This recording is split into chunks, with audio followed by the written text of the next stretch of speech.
Okay, today I'm going to be making an echo chamber out of polymer clay. They're designed to go with a cell phone, so this is one of them. And if I pull out my cell phone, you can see it kind of fits nicely in there. I've tried playing it, and it doesn't seem to play over the Zoom, so I assume there's some security thing they've built into the system. But it does add a nice little reverberation and depth to the sound. So I had fun with that idea, and I decided that a Coke can, in this case, root beer, would be fine. Nice size. Now, my first thought was I would just cover the can with clay. Actually, my first thought was I would cut the top off and just use that. So I did that, and as soon as I did that, I found out that there's not enough structure in the can so that when I put the clay over it, it starts deforming and doesn't stay round. So that's not a good idea. So the next thing I did was to take the can and just cover it with clay. I bake it, and then I spent an hour trying to get the clay off the can without turning anything. So my third attempt, I took a sheet of paper, wrapped it around the can, taped the ends together, and it sits nicely over the can. And then I can wrap the clay around that. Now I've got a sheet of clay here, and this is a sheet of scrap clay, and I've run it through my POS machine on the second from the thickest setting. So it's a number 2 on my machine. And you can see this tile is, I forget now, 5 by 8 inches. So it's about 4.5, 5 inches by 9 inches. So it is a lot of clay we're playing with here. I decided to make it thick so that when I wrap it around the can, it makes a good solid base for my piece. And with the paper in place, it's easy to wrap around the can. And then, as you would imagine, I'm going to take my blade and just cut along there down to the can. And he misses. That's okay. It's clay, it stretches. So if you are as clumsy as I am, you can just stretch and fill in the gaps until it is where it will overlap. And then I will use my thumb and index finger just to bring it together and seal it. He said with ultimate confidence. There we go. Now, at this point, once I've got it sealed, there is a decision to make. And I tried it both ways. And the way I like the best is I actually take the top and bring it down a little bit around the top of the can, bring it, close it just a touch, because it seems to change the sound. Again, it's a subtle change, but I decided I kind of like that effect better than leaving it just flat open. So I bring it down, get it nice and secure. On the bottom of the can,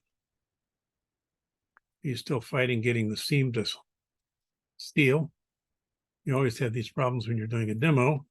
Never had this problem when I was practicing on my own. And I've made a few of these. Okay, got that. For the bottom of the can, there is a ridge point here. You can find it easy. And so what I'm going to do is just cut the clay with the sharp side right along where that ridge is. And if I don't get it exact, that's okay. I can always come back and clean it up in just a minute. Now, normally I put this down on the table and just roll the clay. But for the demo, it's better if I hold it. Anyway, we get the clay off. A little bit of cleanup here. Last little piece needs to come off there. And I've got a fairly straight edge on the bottom, which is good. Instead of rolling it, putting it down on the table and rolling it actually does better. So if I hold the knife and just roll the can, that will give me a nice straight edge. The top, again, I've kind of smushed it down, got it reasonably well together. I'm going to cut right along just below the top of the can. And again, I'll try that, what I said we ought to be doing anyway. The only problem here is I got to keep picking the can up and moving it so it stays inside the camera. But do that and clean it up. When you're done, I've got a nice smooth surface, and I can pop that in the oven and bake it just as is. Now with the paper on there, it comes off easy. I tried cornstarch, it stuck to the can. I tried all kinds of things, and everything sticks to the can except for the paper. But that's okay because the paper's not going to burn. We're fine. So once I do that, like I said, pop that in the oven. No, I don't pop that in. Sorry, ladies. I have done this several times. The last time I tried to teach this, I did the same mistake. I've got it sealed on the bottom. For the echo chamber, I need an opening. Aha, very important to have. So what I did was I took a sheet of paper, put my cell phone down on top of it, traced around my cell phone on the paper so that it comes out. I then made that hole in the cut the paper, cut a hole in the paper. I tried my cell phone in that hole to make sure it's going to fit easy, which it does. I then, from my reference, folded the paper right at the edges. You can see I've got right here at the edge, I folded right at the end of the hole, folded the paper back, both sides, so I know about where things are. Now, my seam is over here, and I'm going to make sure I put this about opposite the seam, close to opposite the seam as I can. With that edge folded, I can see about where my piece is going to end up falling. So I've got the idea where I want it to be. Very important you do this before you bake it. There is a way to do it after you bake it, but it's a lot easier if you do it before you bake it. You can then take an X-Acto knife and cut out that clay. And I've got a can down there, so it's going to stop the knife from going anywhere. Don't have to worry about that side of it. Okay. And there's my piece of clay out. Now I've got a hole for my cell phone in this clay. This is what's going to go in the oven. I put it on a tile. I put some cotton balls under it so that it doesn't get flat on the bottom on one side, and bake that thing. And when it comes out of the oven, you will very carefully notice that when it comes out of the oven, it has changed its color. It's now green and blue. Told you I made several of these. It should come off easy. That one didn't. Comes out of the oven, now it's gray. Slide the can out, paper should come with it, and you've got this thing done. You've got this part of it done. I wanted to put, for an echo chamber, I need an end on one side so that the sound travels in one direction only. So for that, I took a very large light bulb. To give you an idea, this is your normal incandescent light bulb, and this came out of cosmetic surface or something in our bathroom. It's large. What Christmas tree ornament, a large Christmas tree ornament would work. I just wanted something that was reasonably close to round.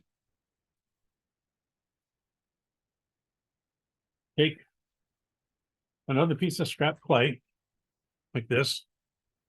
I'm going to put it on that, smush it down.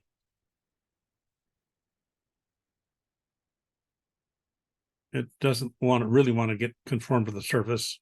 but if you push it long enough and hard enough, and if your hands are warm, it helps. You can get it to conform to the surface without too much of a problem.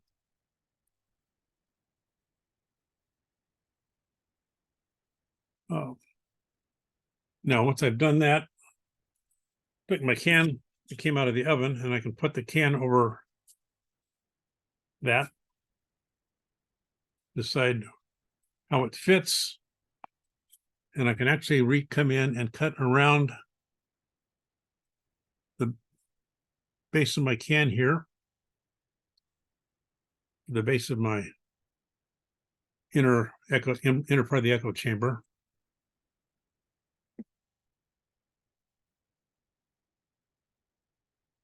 I know you can't see all that I'm cutting, but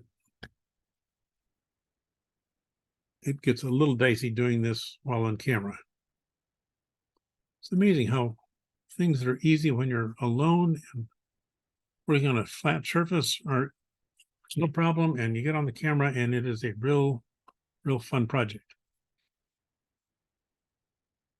Okay, did that. And then I will take this guy and bake him just as is. Again, putting cotton down there. Actually, what I did was I baked him in this thing so that he holds his position. And once he's done and comes out of the oven, you can just pop that off. And you will have a nice surface to work with. This guy actually came a little large. I had the choice of making it convex or concave. I decided I liked it out. Again, there's a little bit of physics involved in that I won't bother with, but I decided really is better being out. I actually tried it with the in once, and I like the sound when it's out, when it bulges out rather than bulges in. So you do that. Like I said, this guy's a little big, but when you finish him off, I put a little band of clay, just a little snake of clay around the top. This part was on the can, and then put the top on, push it down real firm, took an exact the blade and cut around it and baked it. And that is the inner workings for my echo chamber. And as I'm doing this, I can see this demo is not going to run very long. That's okay. Came out real nice. And like I say, it's got a nice sound to it, except that somebody didn't get their center line lined up right, so it doesn't work. Well, it's skewed. At this point, when I tried to drop my cell phone in there, this is probably going to show up. It doesn't go in easy. Which, okay. For that, I've got a Dremel with a grinding tip on it. And I went in and just ground the hole larger. And you can see with a size difference in the size of the holes that this one is much larger than that one. And it actually holds my cell phone nicely and produces a nice echoing sound to it. Having done all that, so let me stop for a minute, take a slight aside. I've got one. Oh, this is the one. You'll notice this guy, the bottom is going in, not out. This was experiment number 3, I think. I decided to go ahead and just leave the can in place and put so I didn't take the can out once I baked it, just left it in there. To get past that, once I had baked it with the can still inside, I had to come in with a knife and cut the aluminum can at the top. And then I had to come in and cut the slit through the aluminum can with a knife and a pair of scissors. That is not recommended.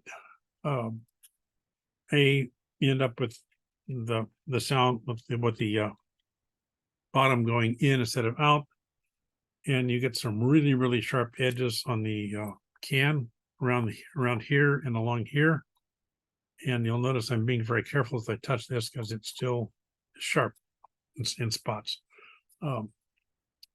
Better to take the can out, just experience. Okay, we got everything out. We got this guy assembled.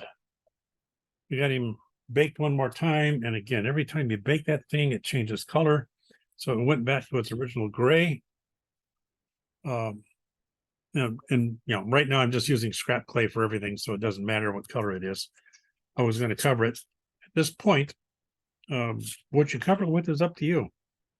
You can sit down and come up with any idea you like and have fun.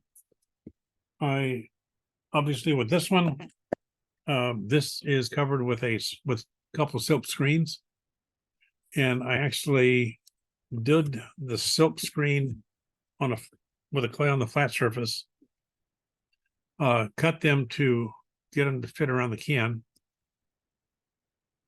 And it doesn't take long for the paint to dry. It took just a few minutes. So I can actually do that right now if you want. Or this one I covered with a Sutton slice. So this is actually textured. I don't know if it shows up on the camera or not, but there's actually the Sutton slice texture on this. And again, I did the Sutton slice on a flat surface, and then wrap the clay around the can to get it to look right. So either way, like anything you like. Those who know me know I don't do canes very often, so I don't have a cane on this. Today, what I've got, back to this guy. Do you have a sound difference between the dome and the non-dome? Yes, there is. It's a subtle difference, but I can tell the difference. Do you prefer one over the other, or? I prefer the dome. I prefer this look over that. It's a little fuller sound that I get with the dome versus the cave, let me call it. There's just something subtly different about it, and I do prefer the dome.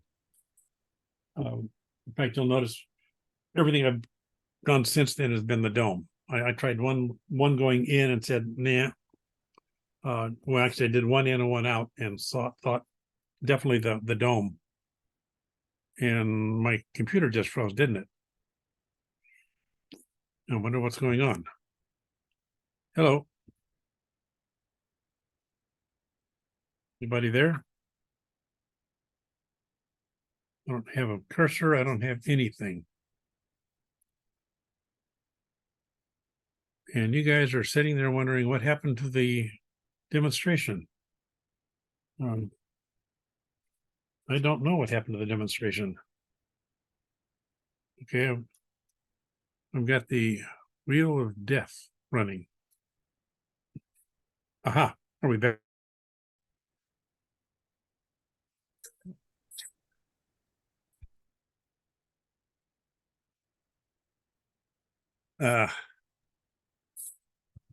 Well, I'm gonna have to learn how to do video editing on this one, I guess.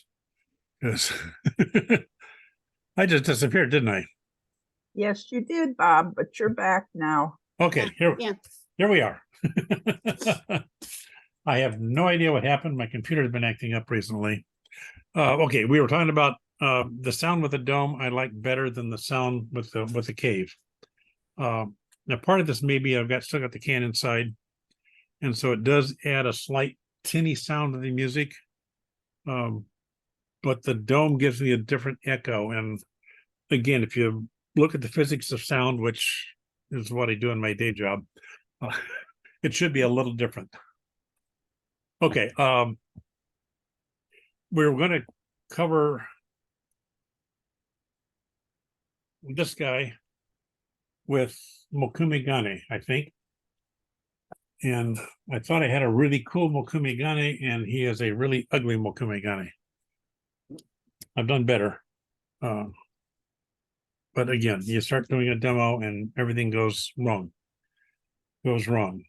Goes wrong. No, sorry. Again, I've made this thing wide enough to go across the can. I don't have a piece for the bottom. Sorry about that. And for reasons, actually, let me think about it for a minute. I always start putting a seam right across my cell phone opening for the simple reason that I've got just a very small piece here that I need to work with in terms of matching the ends. So that for me works better. And let me see how much of this is going to get covered. I bet I'm going to make it about halfway around. Okay, I'm going to get halfway around. So I'm going to take, since this is baked, I'm going to take a little liquid clay. Okay, put the tops off. I'm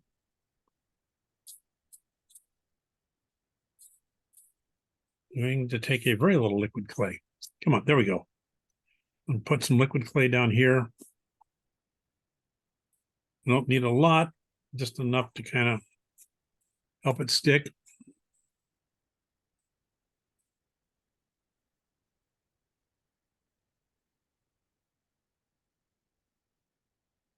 Okay, got that. Throw my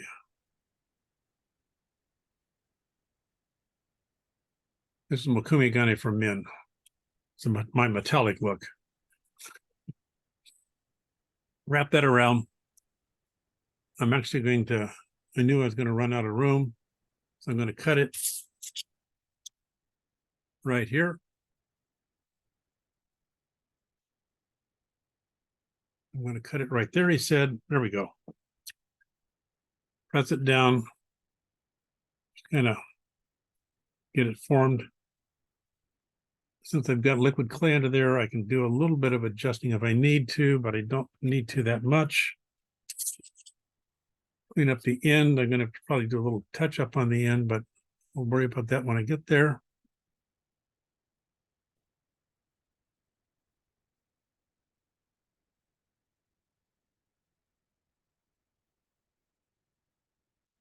You know, it helps if you cut with the sharp edge of the blade. Got that. I'll do a little cleanup on the other end. Again, it doesn't need much on this end, just something to kind of give me some, make sure I've got a nice soft edge there to work with. I should have another sheet of Mokumigane. He said same flavor. Right. Excuse me for just a minute. While we extend our Mokumigane just one more step. Okay. I'm going to run this through the pot. I put two pieces together. Let me run it through the posh machine. This, by the way, is going in really, really thin because I don't need a very thick piece here. There's got to be a good way to do this because I've got a bad spot on this piece that I need to hide. So I'm going to trim across here. And like I say, good thing with clay is you can always work things out, piece them together, and fill in the patches. I've been known to put, but don't have enough clay on the bottom side. I've been known to put a little patch of gold down there just to kind of hide the end. Wrong stuff. Or something else of that nature. Just so that I've got it fully covered and I don't see the scrap clay that I've got down there. I don't know about most people, but my scrap clay is either all brown or all gray. By the time I mix several colors together, it turns out to be one of those two colors that I end up with.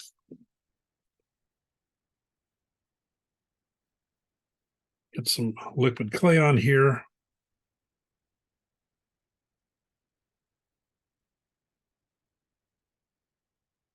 I don't know how long some of you have been working with clay, but way back decades ago now, when Sculpey first came out with their liquid clay, you could only buy it in pint jars. So I got a pint jar of liquid clay to play with back then. I've still got some of it left over. Don't need that much. Okay, we've got this. I'm gonna put him, we'll put him on this way.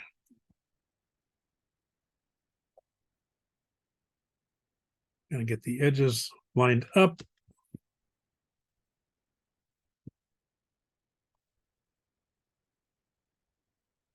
I'll clean that up in a bit.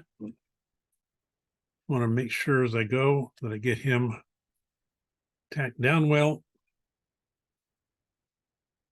so that I don't have a problem later. And I've got the ridge here where the two pieces come together. I'm going to go past that and cut so that I cut through the overlap like I intended to earlier, but missed. Pull this guy back a little bit. I should have just a little bit of an overlap left over. I need to peel off like that. Aha, there we go. Work my seam. Got one or two spots that need to be touched up, but I can come back to that later. Come back here. Got that guy fixed up. Got a bit of an overlap here that needs the sharp side of the blade. There we go. That's taken care of. Now I can find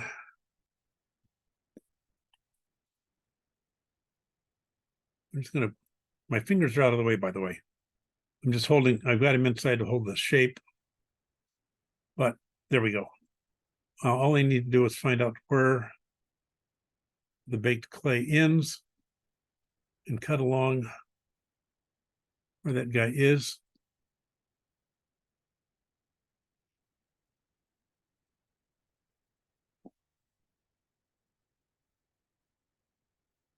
Cut along where the baked clay, there we go. Found it. And again, I just need a rough approximation at this point, and I'm going to come back and clean it up in just a few minutes here. Got him, got him. This guy is not exactly right. I've got a solution for that I'll explain in a minute. Okay. And then I'm going to come along and, as before, using the sharp edge of my blade. I will learn that lesson eventually. I'm going to come along and clean up outside of this guy. And come along and cut. Should be right across there. Cut that guy. Get the scraps off of him.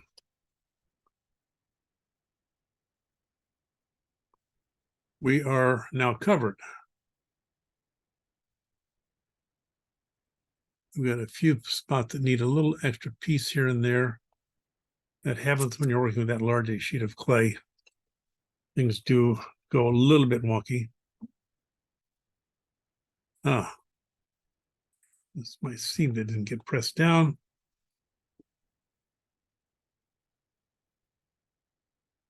Now, at this point, my openings look ugly, which is not too surprising since I've got baked clay exposed at the surface.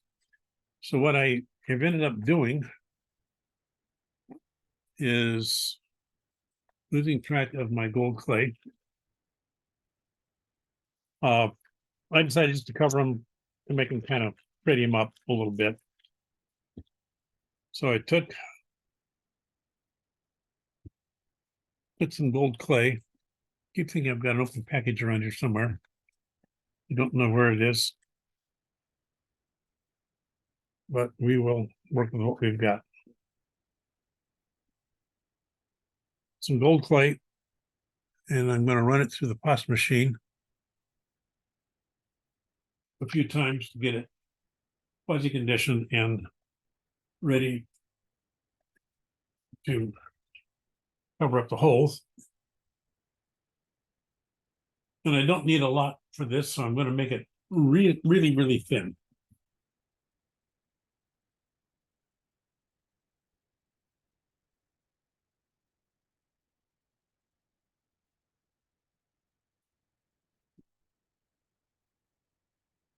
And I don't want that thin.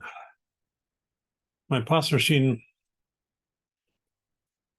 there is a point at which my pasta machine starts doing ripples. And that tells me I've got it too thin on that machine. Some machines will go and some machines won't. And this one is one of those that doesn't like to go that thin.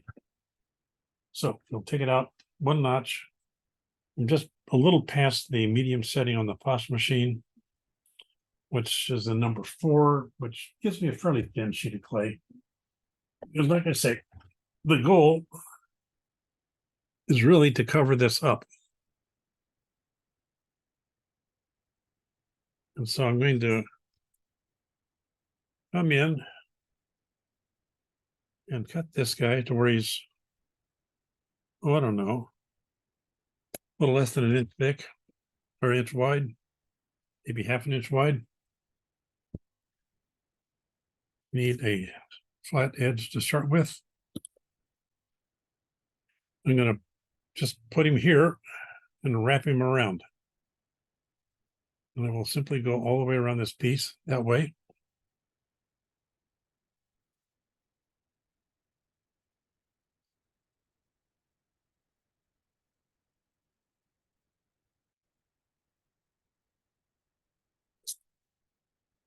Eyeballing the spacing on him. And I'm going to cut him off at this point because you can trust me when I tell you I have tried to get this guy around those curves and it is tricky. And so you're better off taking him around the curves in small pieces. And again, I need something roughly that wide, which is a little thinner than the last guy was, but that's okay. Because whatever we don't, I'm going to hide the excess on the inside.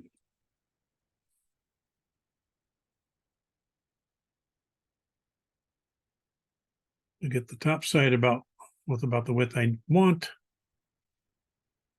And again, if you don't want it to be quite this wide, you can always make it thinner. I have made some of them thinner, some of them wider. Part of it's to keep experimenting to see what I really do like the best. It helps if your hands are not as large as mine are, because it is tricky getting them inside there.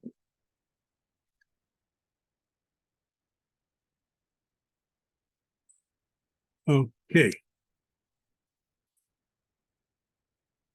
And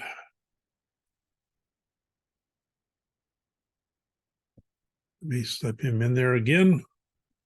Got him. There we go. Little fingernail to smooth things out. We've got quite a bit of clay on the inside.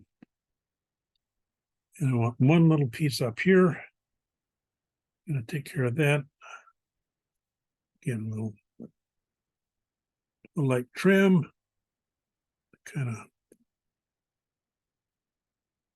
come on. I don't want to cut through my mokumegane. It's not baked. I need you to come off of there. There we go. Like that. And I can cut down through here, clean up that edge a little bit.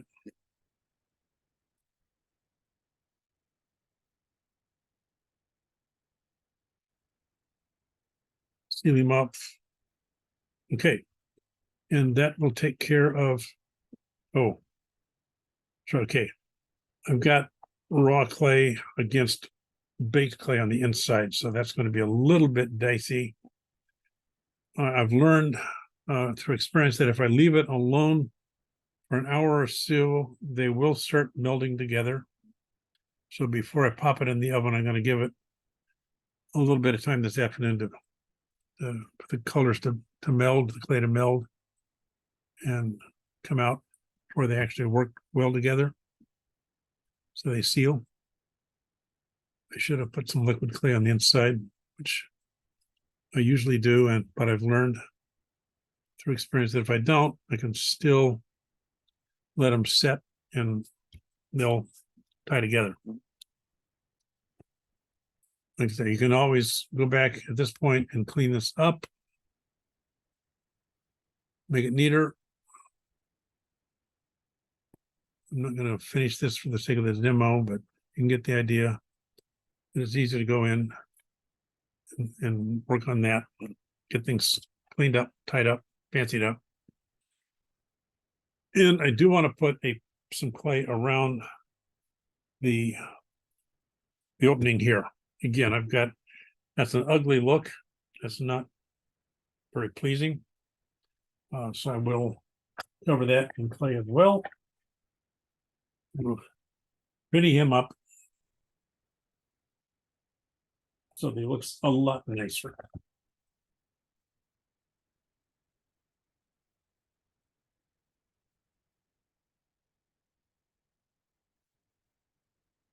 And if you're thinking about it, you're probably wondering, why didn't he do anything with the bottom?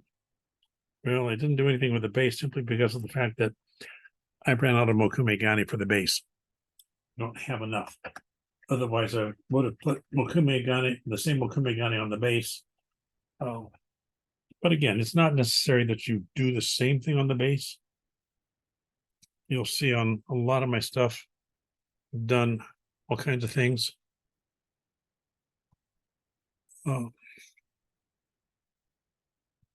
That stays there. This comes here. Cut that. There we go.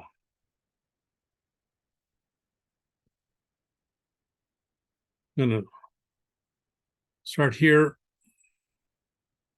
and just fold this guy. Trying to keep it kind of neat on the outside out. I don't want a lot exposed here. So I'm going to keep it thin for the outside of this. Yes, you can see what I'm doing. Okay. And I found out it's best to do the wrap and get it spaced correctly and then bend it in. I've tried all kinds of approaches on this, and it actually works best to get it wrapped around first and then bring it in. And you can wrap all the way around it if you want before you fold it down in like I've been doing here. It doesn't matter what you do there exactly, but wrapping the outside so you get the right spacing helps. And then if you want, you can come in on the inside and cut it so that it's got a nice clean edge on the inside, because I did not start with a clean edge on the inside. But now I've got one that looks like I intended for it to be nice and smooth instead of a rat's nest. And again, this is raw clay on baked clay. So it's going to be best if you let it set for a little bit of time before you actually pop it in the oven. The diluent that's in the raw clay will blend into the baked clay a little bit. It'll soften it up just a hair and help the two to blend together. Okay, and I gotta quit playing with this. One last thing you need to do before we're done. And usually I've baked it at this point. I've baked it 2 or 3 times at this point. But you need feet. He needs feet, otherwise he rolls. Here I put little dots down there. They work to hold it in place, so that when my cell phone goes in, it doesn't roll. This guy, I very carefully put 2 bars on there, and with great effort, I managed to get them misaligned. But again, it's just something to keep it in place, so that when you drop the cell phone in, it doesn't tend to roll with the phone. Doesn't matter what you do. If you want, and what I'm probably going to do, I'll take a look and see if it's going to work, is to see if I've got, let's see if I can work with the Mokime gun I started with, and if not, I'll probably grab some gold and some silver. Except I'm out of silver. I just noticed. I'll grab some gold. I'll grab 2 kinds of gold or something like that, and put them down there for the feet. And I think I will go ahead and do that instead of playing with this piece. No, I want to play with this. Sorry, I want to play with this guy and see what I can do with him. This is the scraps from the Mokume Gane.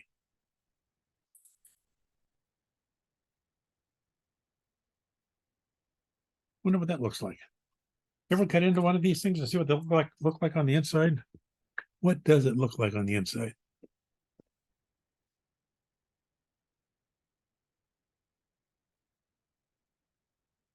Doesn't look like much of anything on the inside. Don't do that. I'm a research scientist. You got to try experiments to see what's going to happen.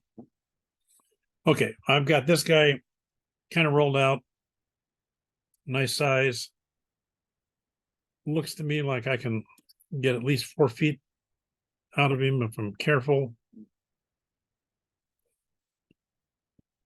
If I can get him roughly the same height. You're a little tall.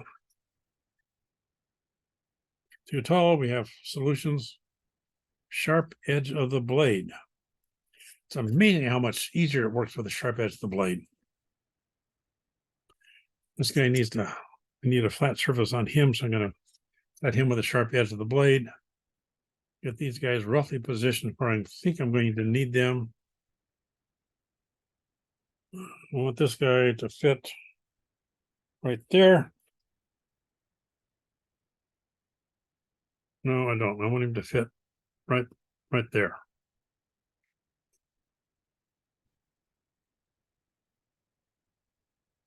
Those are where the feet are going to be.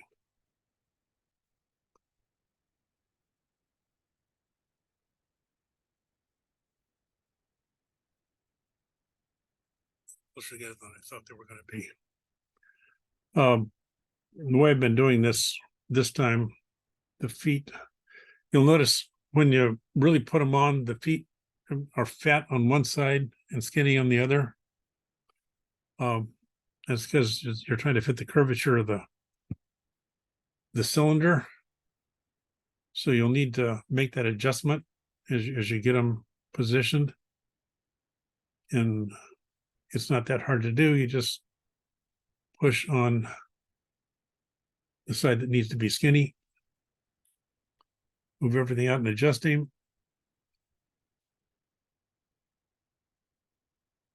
Fix your boo-boo there.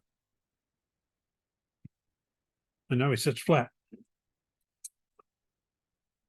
Like that. I've got some cleanup work. I'm gonna clean this guy up a little bit.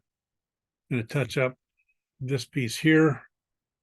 He needs a little touch up. And I'm gonna have to do something and make a base for him. I'll probably come up with something that I don't know what I'm gonna do. Actually, I do know what I'm gonna do. Aha. Look what I found. Went into hiding. I can put him on there. Maybe.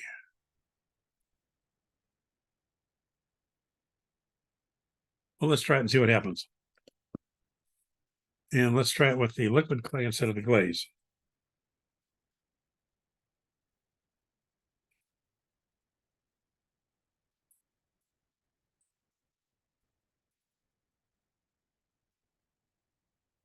There we go. We have clay. Liquid clay around that guy.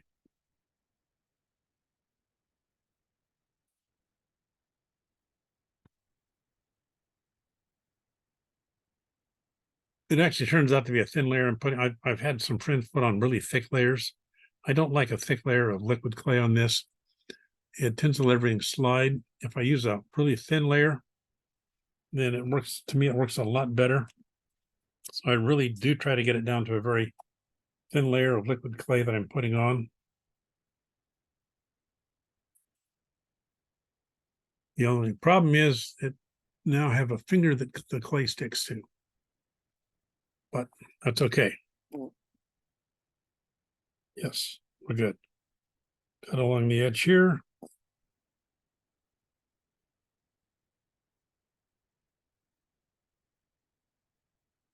Probably can't see what I'm doing. Sorry about that.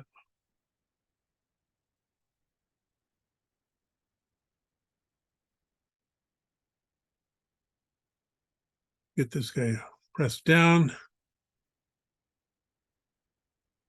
Find the edge over here, because I'm going to need that piece of clay. On the edge, cut around it. There it is. I've got a plan for the seam, so I'm not going to be overly critical of him, but it would be nice if I can get him fairly close. Push that down. I want a straight line along here.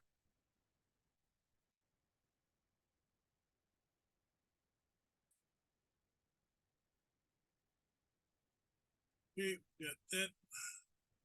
Put that guy down.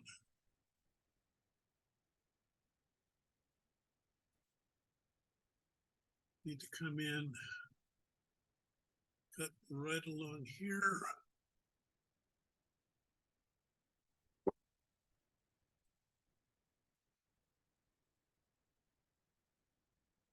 And get that sealed up.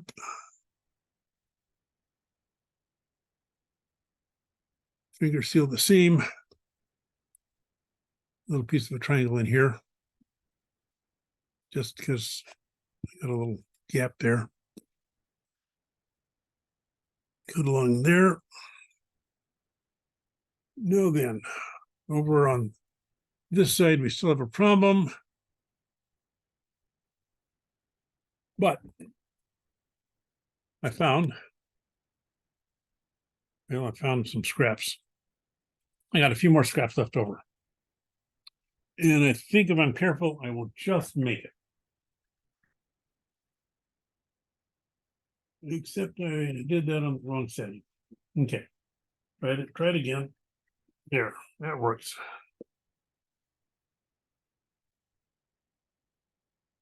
Okay. And that guy, give me a straight surface. Should just fit here. Got him. So he's fitting in there. Okay, it's not the neatest base I've made. Sorry about that, ladies. I will work on that. I won't show this to anyone. Put it on the seal table.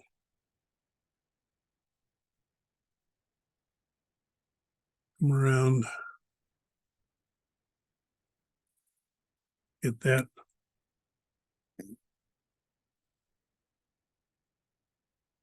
Yep, you're right. That base looks really, really bad. This guy has done much better work than that in the past. And that's what happens when you don't have enough product to make things fill in like you need to. And then when all else fails, when you can't really get it to do what you want it to do, when you don't have the clay to get your seams right,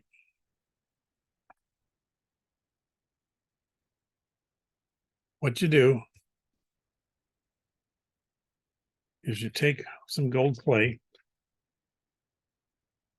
I use gold clay to cover a multitude of my sins. You can ask those that know me. You should probably buy gold clay by the pound. I go through a lot of it. But I'm going to cut this guy a nice simple seam along there.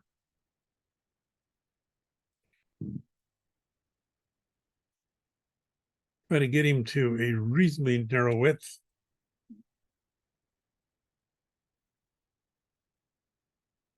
Since I'm cutting this left-handed, I'm going to have to flip him over. If I don't cut left-handed, then you won't be able to see what I'm doing.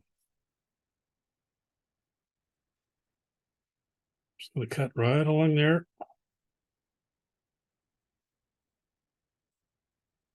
And give me a straight edge. And hopefully this guy will wrap around there.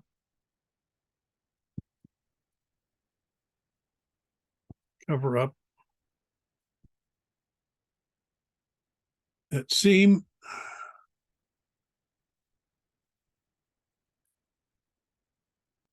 Gold clay is great for covering up mistakes.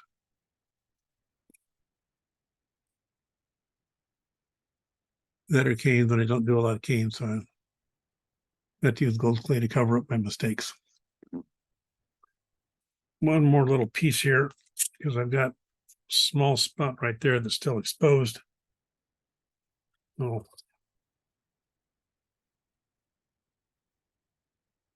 Well, sharp edge. It's amazing how much better the sharp edge works. Somebody ought to write a book on that.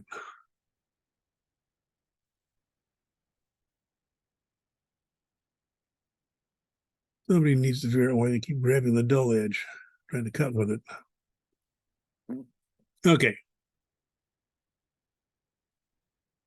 We'll do that.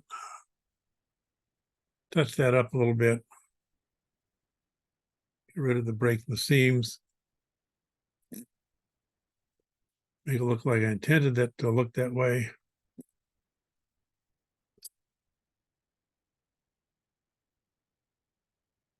Okay, there we are. And that guy's going to go in the oven for at least 45 minutes to an hour because those feet are very, very bulky. And that's the guy, when he comes out of the oven, he will be ready for testing. And I'm going to stop recording. There we go.